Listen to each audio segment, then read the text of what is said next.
Halo kakak-kakak, selamat siang. Aku di sini mau minta waktunya sebentar kak. Buat wawancara sejarah. Sebelumnya kalau boleh tahu nama kakak siapa dari kelas berapa? Aku Aurel dari 12 Bintaro. Aku mau tanya nih kak, kakak belajar sejarah ke IPS. Kalau sejarah mungkin ada peminatan mungkin atau lintas minat nggak ya? Kan tahu nggak sih pendiri atau raja pertama kerajaan Banten itu siapa? Kalau nggak salah Maulana Hasanuddin. Apresiasi dulu nggak sih? Kayaknya kakak-kakak ini kayak sejarahnya gede-gede ya di kelasnya. Kakak, saya mau nanya dong. Sebelumnya mohon maaf mengganggu waktunya. Sebelumnya kakak dari kelas apa nih? Saya Dina dari kelas 11 MIPA 7. Kakak tahu nggak sih kapan berdirinya kerajaan Banten? Kurang tahu sih, soalnya saya jelek dalam segi sejarah.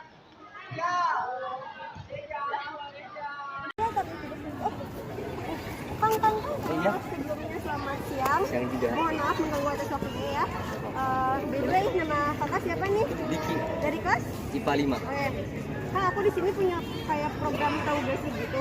Kakak sebelumnya pernah nonton gak sih kayak program tahu gak sih yang di kelas 7? Belum deh kayaknya. Oh, belum ya. Oke, di sini aku mau nanya ya. Boleh. Kak, tahu nggak sih di mana letak wilayah dari kerajaan Banten itu? Kerajaan Banten ya, tahu saya sih berada di ujung barat Pulau Jawa, tepatnya di Provinsi Banten. Bener nggak? Iya, bener banget sih. Kayaknya nilai sejarah kakak tinggi ya. Amin, amin. Udah kak, segitu aja. Mohon maaf mengganggu waktunya ya. Terima kasih. Sama-sama. Siapa lagi ya yang mau di sini? Oh, ada Disa. Selamat siang. Mohon maaf mengganggu waktunya ya. Sebelumnya, teteh-teteh dari kelas mana sama namanya siapa? Aku Sharon dari kelas 12 MIPA 4. Aku Nathan Dari 12 MIPA 3. Lutfi dari 12 IPA 4. Teteh, aku mau nanya nih, tahu nggak sih teh apa sih peninggalan dari kerajaan Banten itu? Masjid Banten. Oh, bener nih. Jadi kira-kira nilai teteh sejarahnya gede nih ya, soalnya kan tahu gini kan. Amin. Amin ya teh. Oke, segitu aja ya teh. Mohon maaf atas waktunya. Terima kasih. Ada satu. Ayo, mari kita ke sana. Boleh minta waktunya sebentar nggak kak? Boleh. Kalau boleh tahu nama kakak siapa sama dari kelas apa? Anas dari kelas 10 kelas 1. Jadi di sini saya akan menanyakan kerajaan Banten. Tahu nggak sih di mana itu kerajaan Banten itu? Dia kan di Banten, di ujung Pulau Jawa, sama lebih tepatnya di dekat Kota Cirebon. Bener banget nih kak, kakak kayaknya nilai sejarah minatnya di kelas lumayan bagus ya. Ya dong. Bagus bagus. Ya, makasih. Dia tuh blok. Kang itu nih. Aduh. Kang. Sore. Mohon mengganggu waktunya sebentar ya. Kalau boleh tahu nama kang siapa ya? Sama kelasnya. Nama saya Muhammad Yusuf juga dari 12 IPS. Nama saya Tercua dan Abisma dari 10 IPA. Nama saya Mackenzie dari kelas 12 IPS 1. Oke, apakah sebelumnya pernah nonton program tahu gak sih? Nah ya, jadi tahu dong programnya kayak gimana. Nah di sini aku boleh nanya ya seputar kerajaan Banten. Oke, aku tahu gak sih kang asal mula runtuhnya dari kerajaan Banten itu apa? Mungkin dari ada konfliknya mungkin.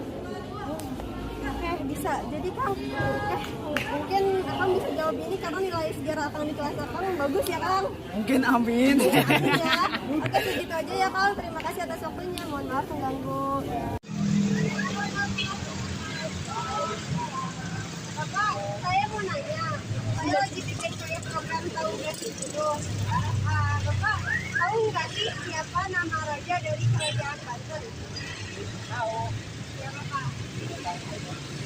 Wah, ya udah Pak, makasih ya Pak waktunya. Terima kasih.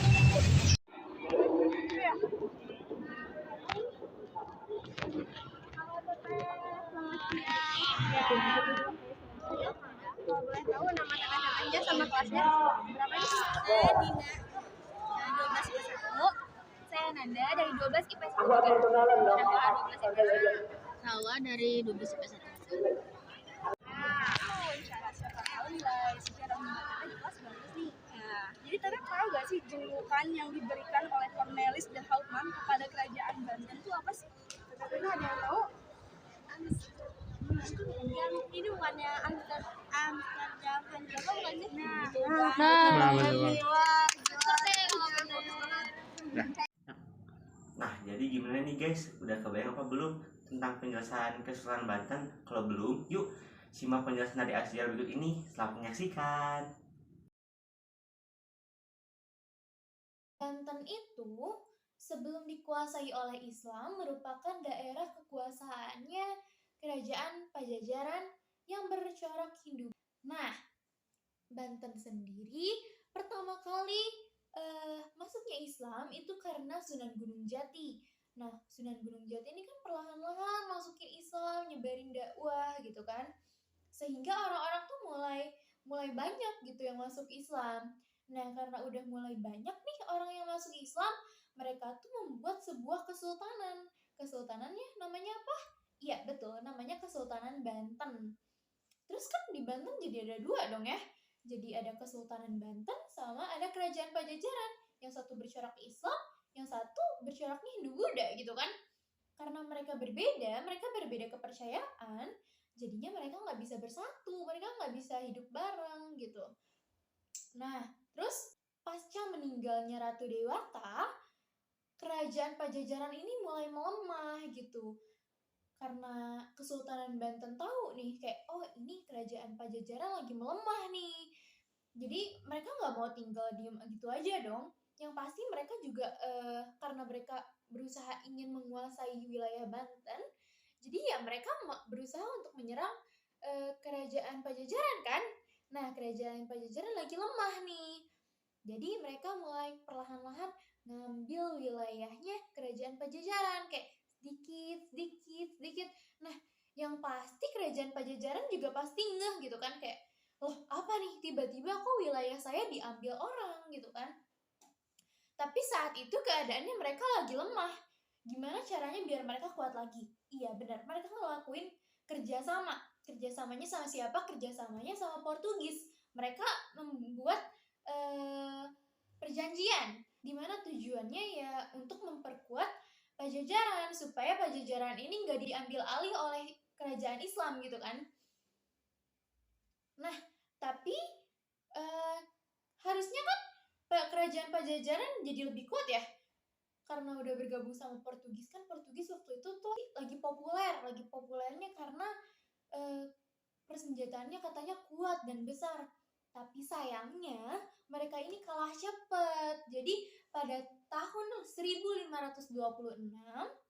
kerajaan Banten yang bercorak Islam ini udah kuat duluan gitu. Jadi karena kalah cepat, akhirnya wilayah Banten ini berhasil dikuasai oleh Islam pada tahun 1526.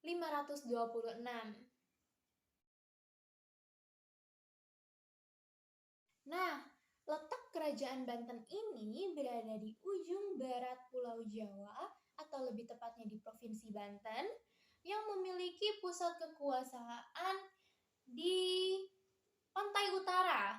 Nah, di pantai utara ini kalau sekarang itu di Cilegon atau Pelabuhan Merak gitu kalau sekarang. Jadi, Kesultanan Banten ini mengalami masa kejayaan pada masa pemerintahan Sultan Ageng Tirtayasa, di mana beliau ini memerintah sekitar tahun 1651 hingga 1682 atau sekitar 1683-an. Nah, pada pemerintahan beliau ini nantinya kota Banten akan dikenal sebagai kota dengan pelabuhan terbuka yang sangat ramai, dengan perekonomian yang sangat maju. Masyarakat di sana juga hidup dengan makmur. Nah, selain itu, wilayah perdagangan dari Kesultanan Banten ini sudah mencapai ke bagian selatan Pulau Sumatera dan Pulau Kalimantan.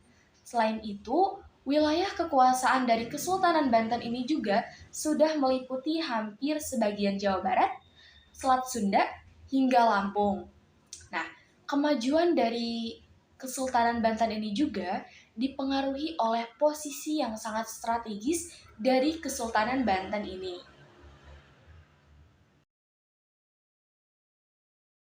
Oke, jadi kemunduran dari Kesultanan Banten ini itu dimulai sejak Sultan Haji menggantikan kekuasaan ayahnya yaitu Sultan Ageng Tirtayasa. Nah, Sultan Haji ini berkuasa sekitar tahun 1671 hingga 1686. Nah, runtuhnya Kesultanan Banten ini juga dipengaruhi oleh konflik internal antara Sultan Haji dengan Sultan Ageng Tirtayasa.